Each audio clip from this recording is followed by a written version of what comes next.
Good morning सिस class. आज के इस वीडियो के अंदर हम बात करेंगे द मून, चंद्रमा के बारे में। Our earth has only one satellite that is moon. हमारी पृथ्वी के केवल एक ही उपग्रह है, वो है मून। सैटेलाइट को बोलते हैं सैटेलाइट, उपग्रह। और मून, हमारा जो पृथ्वी है उसके केवल एक ही उपग्रह है जो है हमारा चंद्रमा। It diameter is only 1/4 that of the earth. इसका ये बोल रहा है आगे, अर्थ के केवल 1/4 जितना जो मून का डायामीटर होता है, डायामीटर बोले तो इसका व्यास, चंद्रमा का जो व्यास होता है वह हमारी पृथ्वी का केवल 1/4 जितना हिस्सा ही होता है। It appear so big because it is nearer to earth planet than other celestial bodies. यह दिखने में बहुत बड़ा नज़र आता है क्योंकि वो इसलिए कि हमारे अंतरिक्ष के अंदर बाकी जो सिलेस्टियल बॉडी होती है, अनेक खगोलीय पिंड जो होते हैं, उनकी तुलना के अंदर हमारा जो चंद्रमा होता है वह हमारे पृथ्वी के काफ़ी करीब होता है। The moon move around the earth in about 27 days. चंद्रमा जो होता है वह हमारी पृथ्वी के चारों ओर चक्कर केवल 27 दिनों के अंदर कंप्लीट कर लेता है। It take exactly the same time to complete one spin. यह वास्तव में देखा जाए तो यह इसका पूरा एक चक्कर जो होता है ये 27 दिन के अंदर पूरा कर लेता है, इसलिए ये हमें सेम पोजीशन के अंदर नज़र आता है। As a result only one side of the moon is visible to us on the earth. इसी परिणाम के स्वरूप इसका चंद्रमा का जो एक साइड होता है वही केवल हमें नज़र आता है, दूसरी जो तरफ का हिस्सा जो होता है, पीछे की तरफ का जो हिस्सा, वो हमें नज़र नहीं आता है। आगे है, the moon does not have condition favourable for life. चंद्रमा पर किसी भी तरह का जीवन संभव नहीं है। It has neither water nor air. ना तो वहाँ पे पानी है और ना ही वहाँ पर हवा है। It has mountains, plains and depressions it surface. वहाँ पर केवल माउंटेन्स है, प्लेन्स है, डिप्रेशंस है उसकी सतह पर। That caste shadow on the moon surface. इसलिए हमें चंद्रमा की सतह पर शेडोज़ मतलब छायाएँ नज़र आती है। वो इसलिए नज़र आती है क्योंकि वहाँ पे जो डिप्रेशंस होते हैं, डिप्रेशंस का मतलब होता है खड्डे, वहाँ पे जो खड्डे होते हैं चट्टानों के अंदर और वहाँ की जो मैदानी हिस्सा होता है वहाँ पे बड़े बड़े खड्डे होते हैं, जिस वजह से हमें पृथ्वी से मून का जो सरफेस होता है, चंद्रमा का जो सरफेस होता है वो एक छाया के तरह नज़र आता है। अब हम बात करते हैं एस्टेरॉइड्स की। There are numbers tiny bodies which also move around the sun. ये बोल रहा है कि हमारे सौरमंडल के अंदर असंख्य ऐसी बॉडीज़ हैं जो कि सूर्य के चारों ओर चक्कर लगाती है। They are found between the orbit of Mars and Jupiter and are called asteroids. और एस्टेरॉइड्स जो होते हैं वह मार्स एंड जुपिटर की ऑर्बिट्स के बीच में पाए जाते हैं, जिन्हें एस्टेरॉइड्स बोलते हैं। The largest asteroid is the Ceres. और एस्टेरॉइड्स के अंदर सबसे बड़ा जो सेरेस है वो कौन सा है? सेरेस।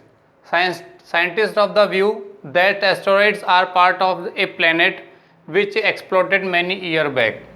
अगर वैज्ञानिकों की नज़र से देखा जाए तो एस्टेरॉइड्स जो होते हैं वो ग्रहों के कुछ ऐसे हिस्से हैं जो कई साल पहले एक्सप्लोडेड हो गए थे। एक्सप्लोडेड मतलब कई साल पहले प्लैनेट का विस्फोट हो गया था, जिनकी वजह से छोटे छोटे टुकड़े जो हुए थे वो मार्स और जुपिटर की कक्षाओं के बीच में तैरने लग गए थे।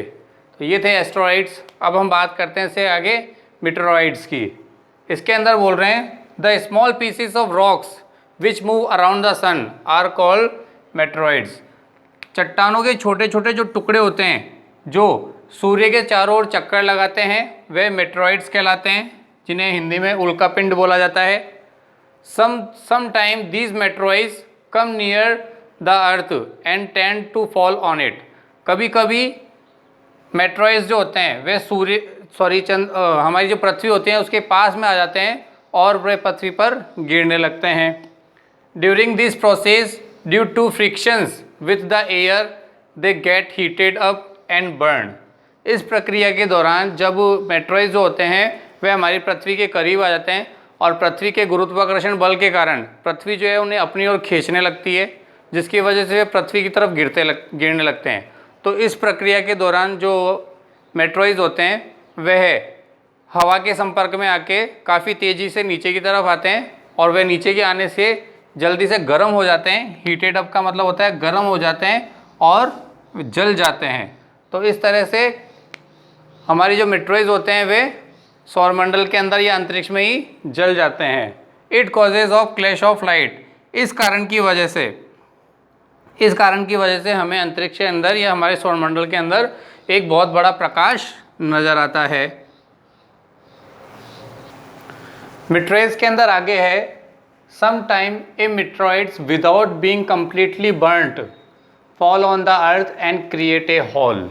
अब ये बोल रहा है कि कुछ उल्कापिंडों में से कुछ उल्कापिंड ऐसे होते हैं जो साइज़ में बड़े होते हैं और वह पृथ्वी की तरफ गिरते हैं, तो वे जब पृथ्वी की तरफ आते हैं तो पूरी तरह से नहीं जलते हैं और वे बिना जले पृथ्वी पर आके गिर जाते हैं, जिससे क्या होता है बहुत बड़ा हॉल हो जाता है, वे एक गड्ढे का निर्माण करते हैं। तो ये थे मेट्रॉइड्स। अब आगे आते हैं हमारे लास्ट टॉपिक की तरफ, जिसका नाम है Galaxy and the universe. A huge system of billion of star and clouds of dust and gases is called Galaxy.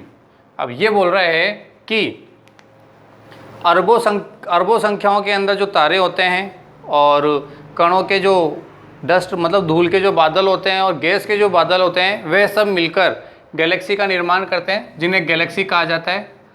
Our solar system is a part of a galaxy. हमारा solar system जो है वो एक Galaxy का हिस्सा है, called आकाशगंगा और ए मिल्की वे, जिसे आकाशगंगा कहा जाता है और मिल्की वे कहा जाता है। मिल्की वे का मतलब होता है ऐसी आकाशगंगा जो दिखने में बहुत हमें सफ़ेद नज़र आती है। There are billion such of galaxies that make up that universe. ऐसी गैलेक्सी जो है हमारे अंतरिक्ष के अंदर बिलियन सच ऑफ गैलेक्सीज हैं जो यूनिवर्स का निर्माण करती है, हमारे ब्रह्मांड का निर्माण करती है। It is a difficult to imagine how big the universe is.